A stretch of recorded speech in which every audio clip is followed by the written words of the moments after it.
Hey everybody, thanks for joining. I'm going to start the video giving my normal disclaimers. We appreciate you being here. This is for educational purposes only. This is not financial advice. I'm going to be spending a little bit of time today kind of going slow. So just to kind of forewarn you that I'm going to spend some time talking through a couple of the different indicators that I use. Also, I've had some requests to kind of look at a chart from scratch that really hasn't, had any analysis done to it, and kind of give my thought process on how I go through looking at a chart and determining, what's happening on the chart. So I'm starting here, of course, I'm looking at Bitcoin, and I have a couple different indicators that I've got here on my screen. I've talked about a lot of them before, but for those of you that are new, I have my TTM squeeze. This is one that I absolutely love. I do like looking at the TTM squeeze, especially on different time intervals. I think there's a lot that can be learned based on those different time intervals. So I'm looking at the 1 day chart here. We can see this is the 1 day chart, and I'm looking at Bitcoin, and I'm using the Bitstamp exchange. Most of these charts on different exchanges do look about the same. So let's just kind of take a look at this. I'm also showing the Stoke RSI. Stoke RSI, I'll talk about this a little more in depth, kind of talking about what this lavender zone in the middle is, and kind of giving a couple indications on some different points of reference that would represent bullish and bearish indicators. Um, the other one that I've got here that I've just recently started adding to my videos, but I do use it. This is the volume profile. The volume profile is really important, so I'm going to talk about that as well. Um, okay, so let me just take these one by one, and I guess I also have one more. I have the newly created BitDoctor EMA. I've got some different colors that I've added to our indicators here to help illustrate things a little more clear. Also, I've got just the normal volume here, because seeing the volume that is occurring in the specific candles is also really important to see, because it indicates potential areas of support and resistance. So let's just go ahead and start. I'm going to start talking about moving averages, right? So a lot of times moving averages are used to determine where potential areas of support and resistance occur. And more than that, they're also used to determine when there's a potential reversal that's imminent. Also, it's an indicator that can tell us, when not just a reversal has happened, but when the reversal is so severe that you're really going to see the price continue to dive down. So basically, these moving averages are based on the closing price of the candles over a range of time. And on the BitDoctor 8 EMA, I believe it's in TradingView, it's BD space 8 EMA. You'll be able to find that and add that to your indicator on your chart. And it ranges from, and it's going to be hard to see the first one, but basically it ranges from 25, 50, 75, 100. So we've got the 50 here, 75, 100 is the bright red. And then we have 125, 150, 175, and 200 in this bright pink. So the ones that are really the most important are the 50, which is this light pink, the 100, which is the dark red. We have the 200, which is this bright pink, and we have two more that are here. They're very light. They're probably very hard to see on the screen. These are indicators for the 225 and the 250 day moving average. Now, the important thing to see here is Bitcoin, way back here on this particular time frame. If we go back to the September area, I know it's way over here on the left. I'm keeping my chart static so that my volume profile doesn't change because I want to illustrate that here in a moment. But you'll see that our price action was inside of this range. Once we were able to extend above our shorter termed moving average, so this was based on our 50-day moving average. And actually, I should probably note that once you do have this loaded onto your chart, it's easy to change the colors. If you don't prefer a specific color, you can always change it. So if I wanted to get a blue line for my 25 day moving average, it's a 25-day moving average because I'm on the 1-day chart. If I was on the 1-hour chart, the 25 would be a 25-hour moving average. So that's important also for you to know and understand. So let's just take a look at this. And actually, I'm going to kind of go against what I said I was going to do. I'm going to turn off my volume profile for a moment, and I want to zoom in down here and kind of show you what this looks like. Because once we extend above a specific moving average, that tends to be a pretty bullish move.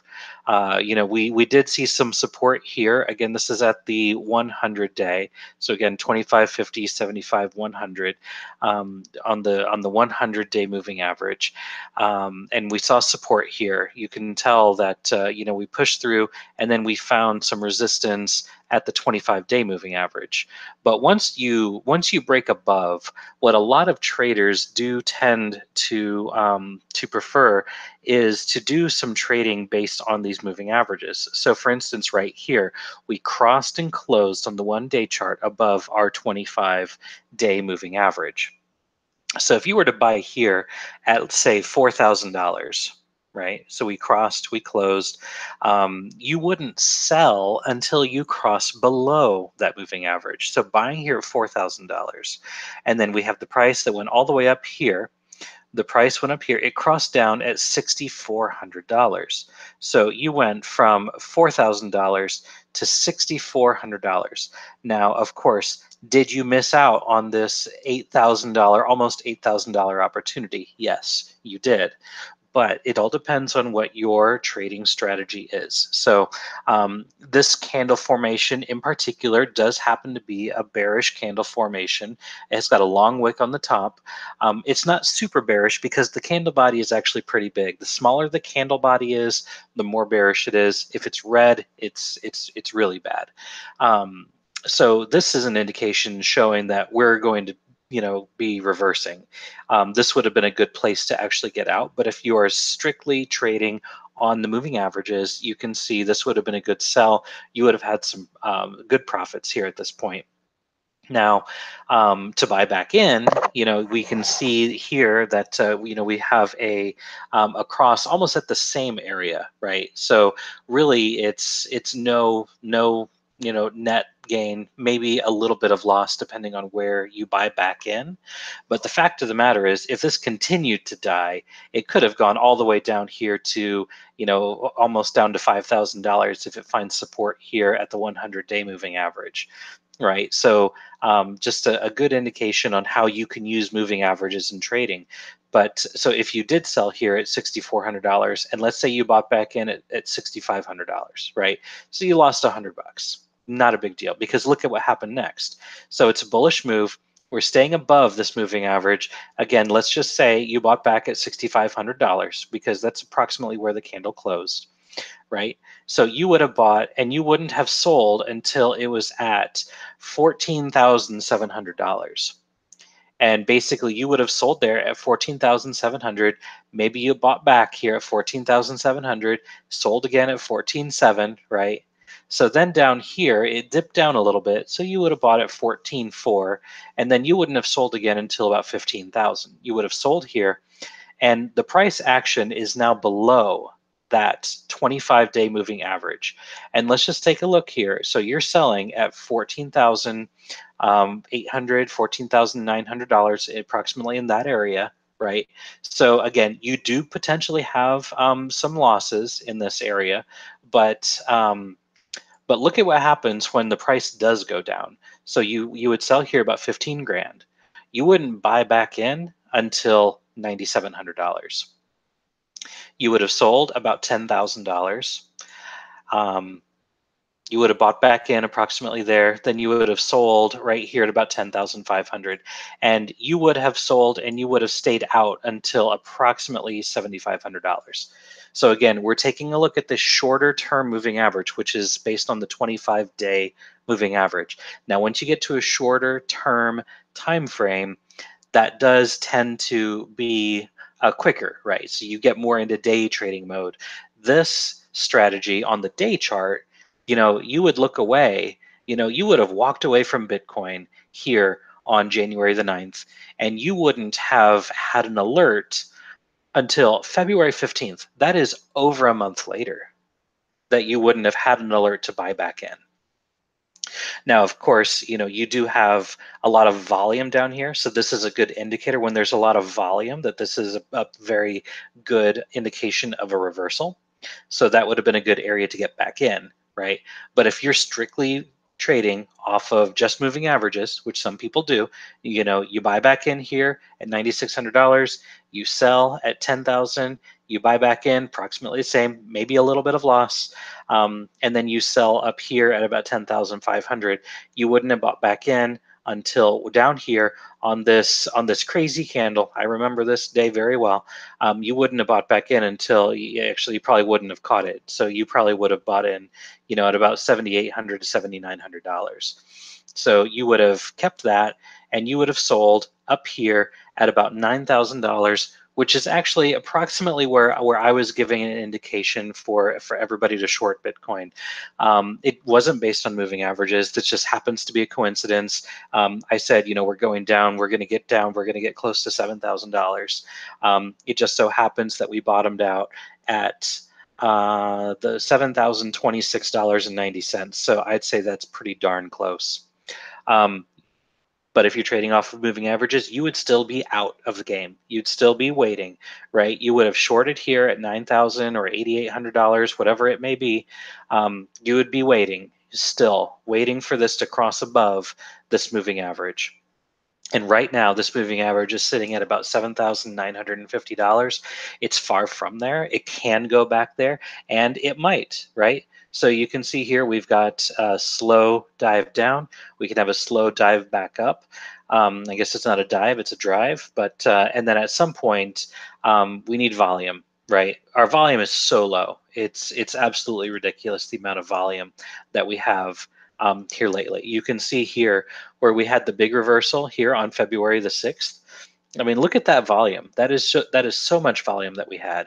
And we had a little bit of volume here on this particular candle. We had a little bit of volume, but still it's about half the volume that we had on February the 6th. That bottom here at $6,000, that was a place for a lot of big players to get a lot of accumulation on their Bitcoin. But we can see here that the volume is just tapering off, and you can see, let me just make this a little bit brighter for you to see what this actually looks like. This is our average of volume over time. And so we're trading below the average. We had a good size amount of volume. This would have been 3 days ago. We had a good amount of volume here that took our price up, and the volume has been tapering off since. And with the little amount of volume that we have, it's very easy for the price to really fluctuate rapidly, because if you don't have volume, you don't have a lot of people that are really giving a lot of support or resistance. So that's what's going to allow the price to really move and make these violent swings, because really this move right here where we went from like, let's just say here at the candle open at 69.38 all the way to the candle close at 79.23, wasn't a lot of volume. Our volume was about right here, which was higher than the average, but we had more volume in this candle than we did when it did its massive spike at this point. So volume is taken into account all the time. You look for volume for price support. A couple other things that I do want to talk about. I know I've talked a lot about our moving averages, and I'll do another video on the volume profile because I do want to spend a little bit of time talking about that. But the TTM squeeze and the Stoke RSI. The TTM squeeze, we have a histogram that is basically showing our positive and negative momentum movements. This is a really good indicator to show when there is a potential reversal in the price action. I have changed my indicators so that if it is kind of moving downward or really in a negative direction, it is a lighter color. When it's going in a positive direction, I have it this darker color. And I've done that so that I can easily see when there's a reversal. Um, and so when these colors change, that means that it's changing directions. And same thing on the upward to downward, right? So we got the upward that looks good on the cyan color, and then we sort of have this turquoise color moving down. And what we can see here, if we're not even looking at moving averages, so if I just hide my moving averages and I'm just looking at my TTM squeeze, I can see here that this is kind of moving downward a little bit, but right here, this is a potential reversal that's imminent. And so you're seeing that the histogram is indicating that there's going to be positive momentum. And then it did take a couple days because I'm on the 1 day chart. So it took 1, 2, 3, 4, 5 days. And this is the day where it hit. Now, there's no squeeze that's happening here, right? So the TTM squeeze, I won't talk about too much about what the squeeze is, but if I go to a lower level chart, you can see right here we do have a couple squeezes that have happened over the last few days on the 1 hour chart. None of them have really, I guess this one's not too bad. So this one was slowly swinging positive, went into a squeeze. A couple hours later, we had the massive spike, right? So a lot of times, you have to be really careful when you're doing this with Bitcoin. It does work very well with stocks and some altcoins, but typically you want to wait for a couple of um, uh, these um, these candles forming on your chart when you do see that there is a squeeze that has been entered, because a lot of times what'll happen is after a couple candles inside of that squeeze, it's going to make a decision on what direction it's going to go. A lot of times what people will do, they'll wait for confirmation that it's actually coming out. But when you see this long candle right here that happened right in the middle of the squeeze, that wouldn't be one that I would take action on because the chances of that happening again are slim to none. And you can see that's exactly what happened here, which is why that's really important to look at multiple indicators when you're using the squeeze indicator, because a lot of the things that you want to take a look at here, what's happening to the RSI. Is the RSI going down or is the RSI going up? And actually, this is the Stoke RSI. But when the Stoke RSI, I'll talk about that here just really quick as well. When the Stoke RSI crosses below 20, that is bearish, right? When it crosses from above 80 to below 80, that's a bearish move. When it crosses from above 20 to below 20, that is also a bearish move. So if you're trading based on the Stoke RSI, and some people do this, you will wait for the Stoke RSI to show a good reversal formation and cross above 80. That is a very bullish move. And you can see here, this one in particular wasn't the greatest because it's got a really big green candle. And typically you would not want to take action if it has that much of a price swing, especially when it has this much of a rejection. So this much of a rejection is really telling you that, hey, we're probably done here, because if it was a bullish move and this candle was more complete, I would say that there is more room to grow. But with the rejection that happened, this candle only really consumed about 60% of the wick from end to end. So I would say that that wouldn't be a good one to pay attention to. Some of these others, where we've got a squeeze indicator here, there was a little bit of profit to be made there, but then it did exit pretty violently. Bitcoin has been very violent lately. I'm not going to talk about the reasons why here, but I will just say that you do have to be very careful. Overall sentiment on Bitcoin right now, I would say that I'm slightly optimistic on the price action that's currently happening. I think a lot of the investors are starting to understand the reason why we're getting these BART formations. You know, you have the violent downward, and then the violent upward, and then a slow ramp down, then a violent up, and a violent down, a violent down. You know, all of these things are happening for a reason, and I'm not going to talk about what those reasons are here. But eventually, these investors that are being liquidated on their positions, they're going to start realizing that this is happening. So I think eventually we're kind of going to be getting close to an end here. You know, what I can see is I can see a little bit of a trend happening here. I have to be very careful about even saying that there's a potential trend that's occurring on Bitcoin because of all of the violent swings that have been happening. But you know, maybe you can call this a rising wedge. I'm really not sure quite yet what this looks like. I'm just saying what I can see. You know, there's also some other trends that are occurring here as well. So this could be seen as a triangle formation instead of a rising wedge. I guess it just depends on how much of the history that you want to kind of take a look at here. Yeah, I do prefer to do my trading based on hour-long or longer charts, unless it's something that I'm paying very, very close attention to, such as, say, Cardano or Bitcoin. Um, so overall sentiment slightly bullish, but if we do break below this little trend that has been forming here, you know, we saw some support here at this level, we saw some support here at this level. I'll kind of zoom in here so we can take a look at this a little bit closer. If we stay above here, then that's going to continue to be a bullish sentiment for me. Again, based on moving averages, you know, that would still on the 1-day chart, I would say stay out. But if it's something that you're willing to pay close attention to, right? If it's something that you're willing to pay close attention to, you know, we're on a pretty tight squeeze here on Bitcoin as far as moving averages go. They're all starting to really come together. Even on the, if I remember correctly, even on the 1-day chart, we're really starting to come together, and things are starting to cross a little bit. The 25-day moving average is below, but you know, as these things start to flip upside down, that's a bearish move, right? We want this 25-day moving average to cross above the 50-day moving average. That would be bullish, right?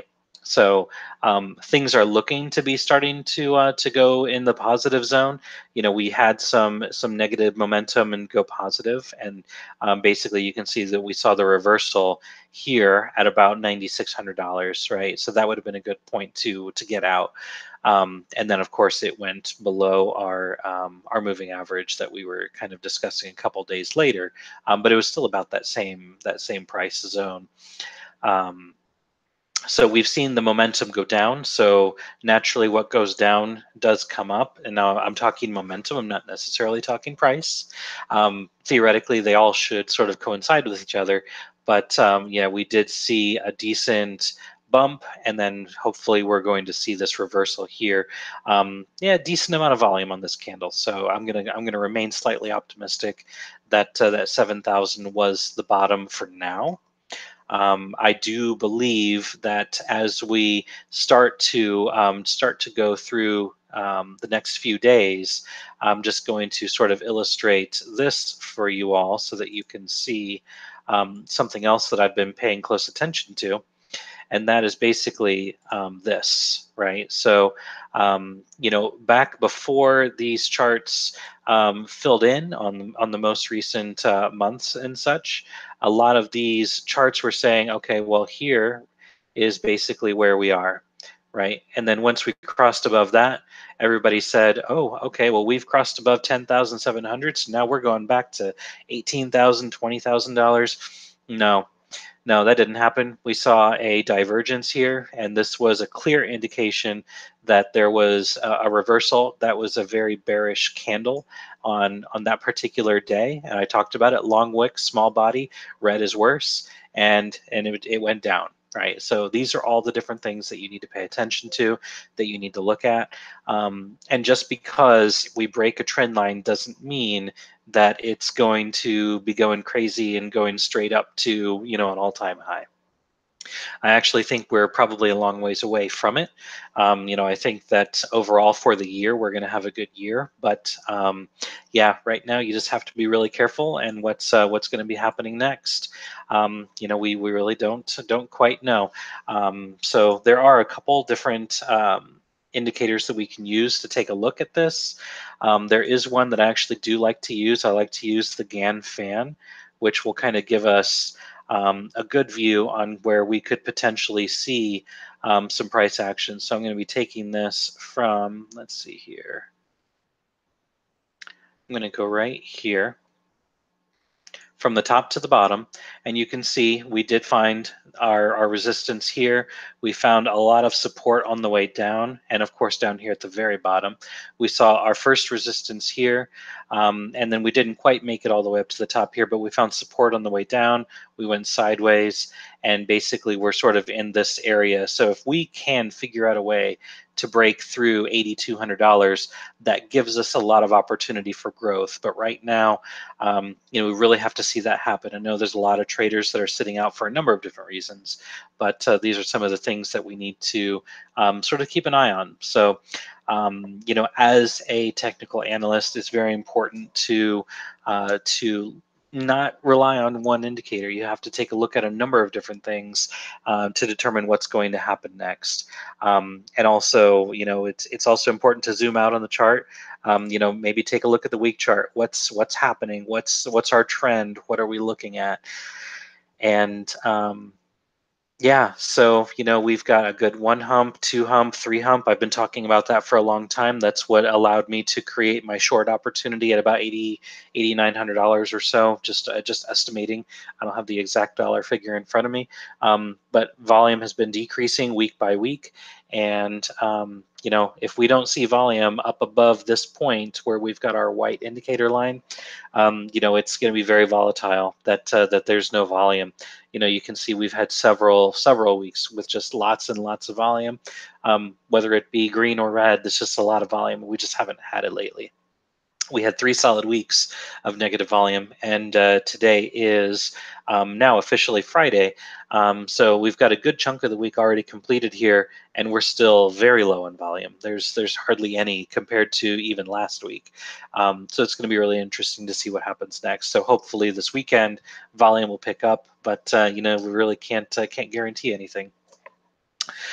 So I think I've talked for long enough. I probably lost most of you, but that's okay. So hopefully you enjoyed the video. Hopefully you found it to be pretty useful. But yeah, feel free to like, subscribe, share the video with your friends. We'd love to see you on the Discord as well.